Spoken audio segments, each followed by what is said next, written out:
Hey guys, I'm Tom, and welcome to this video where I'm continuing my October challenges to get my Ork collection done. In this video I'll show some of the progress I've made from the stuff that you've seen in the first video, and I will also start my conversion project of making a Commando squad for use in both 40k and Killteam. I'm running behind schedule. I have had one of the worst and longest colds in my life. I'm getting better, but sniffing, sore throat, sneezing, all that does not make for great voiceover. You can probably hear it on my voice. I'm still not good. So I thought I'd make a quick little recording while I had a brief respite in the coughs. I have got some painting done, as you can see. This is all the base coats. It looks like your first model at this point, but we have to trust the process. Next step is washes, highlights, and more effects such as rust and whatnot. So trust the process, it'll be good. My orcs are technically goth orcs. So this time around I've opted to do some checkerboards on almost all of the new models except for these guys. So if there's an armor panel, I've tried to incorporate it somewhere.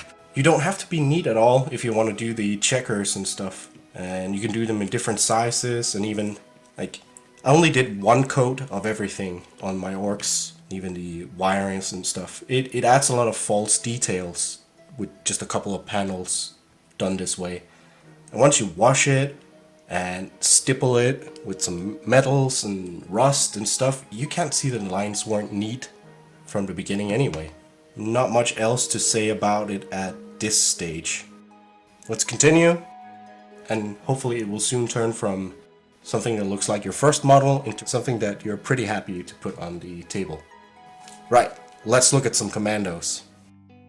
It is finally time to build some commandos. I was saying in the first video that I was likely going to use the new boy sculpts, and I probably still will use some of them at least, but these multi-part ones are just way easier to make existing bits fit on, and I have a lot of bits that I want to use. But first I want to define sort of the theme for the unit. I'll also go over other themes I have for other units later on. So the theme for the commandos. So what are commandos? In my mind, they're the veteran, sort of tactical, sort of special forces sort of orcs. And this is in orc society, so they're still pretty dumb, right? But they're sneaky, they're cunning, so they're seasoned veterans. They're ambushers, so they're probably lightly armored so they don't make too much noise. They probably also stay behind enemy lines and infiltrate. So that means they have to have extended supplies with them, be it ammo, food, explosives, for sabotage, whatever. They also have to be versatile so they can take on anything if they're behind enemy lines or the mission changes. I mean, that's real special forces, right? This is orcs, but still, in the context of orcs, that means that they might have a bayonet on their sluggers so that if they run out of their limited ammo, albeit randomly limited ammo, because orcs, and yeah, you know how that goes, they still have a backup weapon. Then I want their close combat weapons to be mostly knives, not axes. And here I'm thinking, you know, a commando, they're gonna be slitting throats and whatnot, and a knife, sort of assassin thing, seems more appropriate for that. Don't know if it is, but that's the theme I'm going with. So let's assemble some of these and take a look at some of the parts I've used and why I've used them. Here we are with the first commando prototype. So the arms are probably from the Assault on Blackreach orcs that I've modified. Here we see his slugger. He's had some cool attachments. He's got a bayonet on there and the crosshairs, because, you know, for assassination missions you have to at least pretend to aim.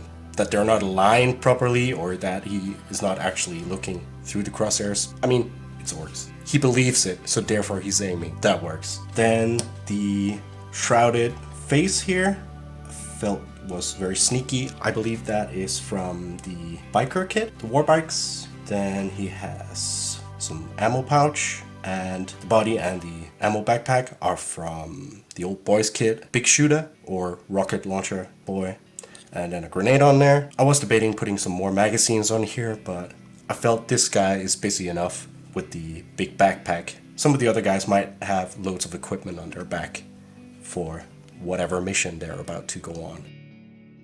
Let's take a look at the next guy. Here we go. Here's some parts that I picked out. Lots of grenades, some spare ammo, some crosshairs again, and that's pretty much it.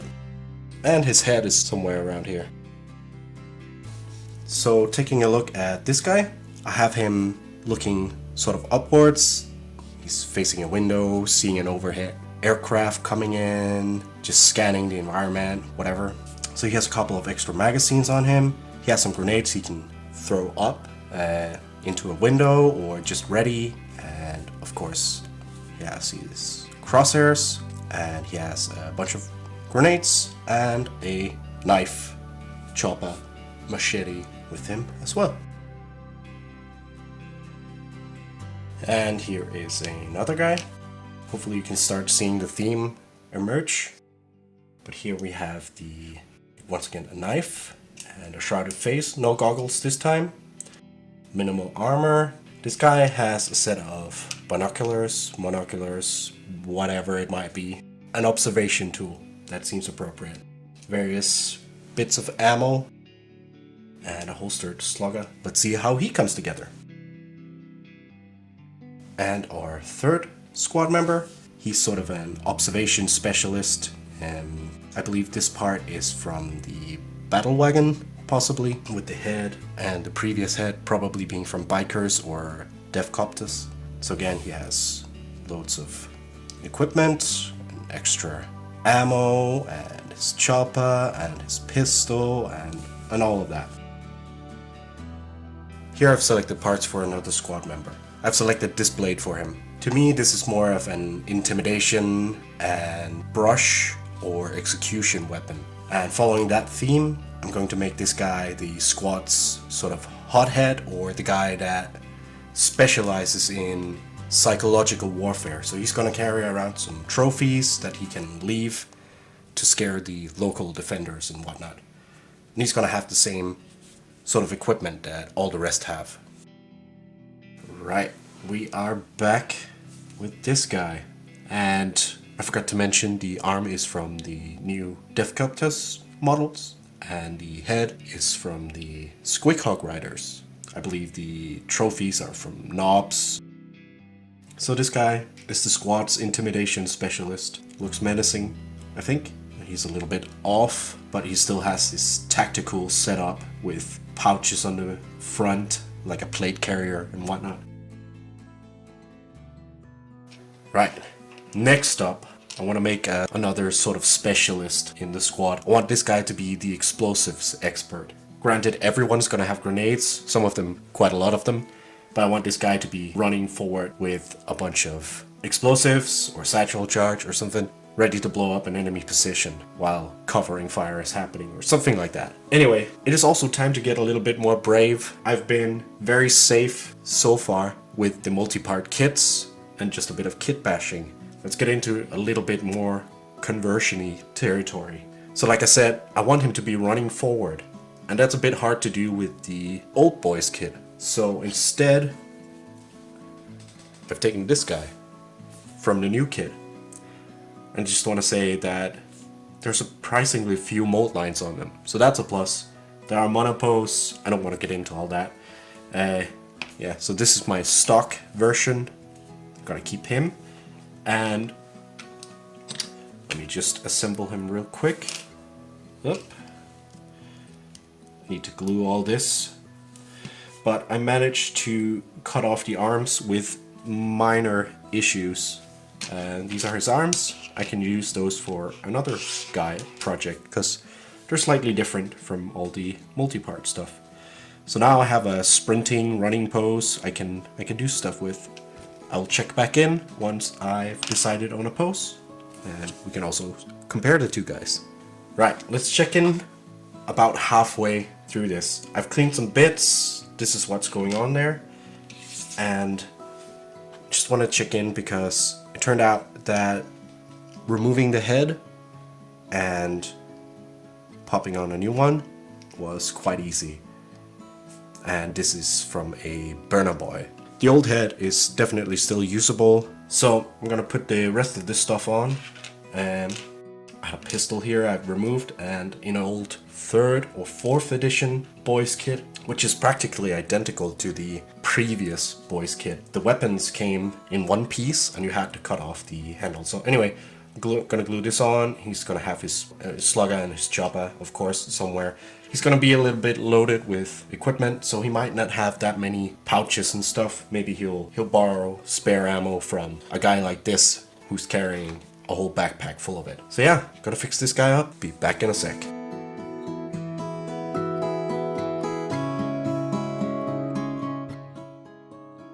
I think we can agree that they're looking quite different.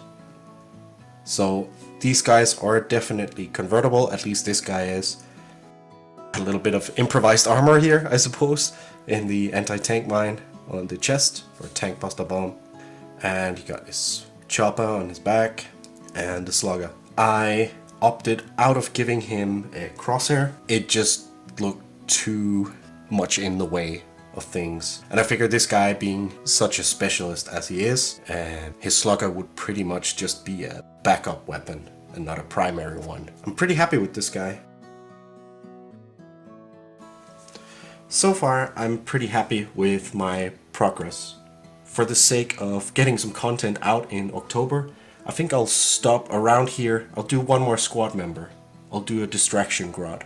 But yeah, I'm pretty happy with them. Back with the grot in a sec, and then I'll see you guys in the next video.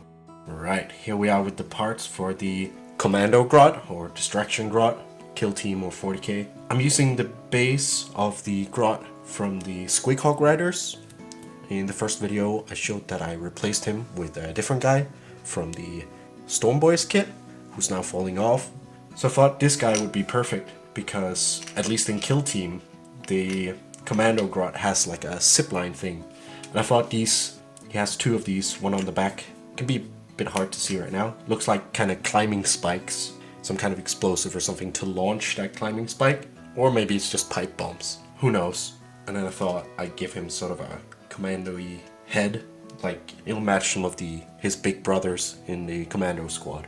But then he has this bionic arm who's meant to be grabbing the orc, and perfectly I have these exact bits. I have a Gretchen or grot arm or a hand that I can just chop off here, put on there, and then I have this whip, which again I imagine, I mean it's not really climbing equipment, but these are orcs or greenskins. I imagine he'll be able to climb with that. That and climbing spikes, that should be sufficient for the zipline thingy. And of course his feet are not flat on the ground, so I'll have him standing on the rock and then swinging the whip. I think that would be pretty interesting. And in 40k, the distraction part of him will probably just be him blowing himself up with these climbing spikes kind of things. Right, I'll see if I can put it all together, and I will be right back. Right, here we are. Here is the distraction grot. I think he turned out pretty nice. I know that the whip is rolled up and stuff, but there's only so much you can do, and I think it's more than fine for the purposes that he's going to serve. I'm quite happy with him. I'm quite happy with all of the squad members thus far, and I'm looking forward to completing the squad next time.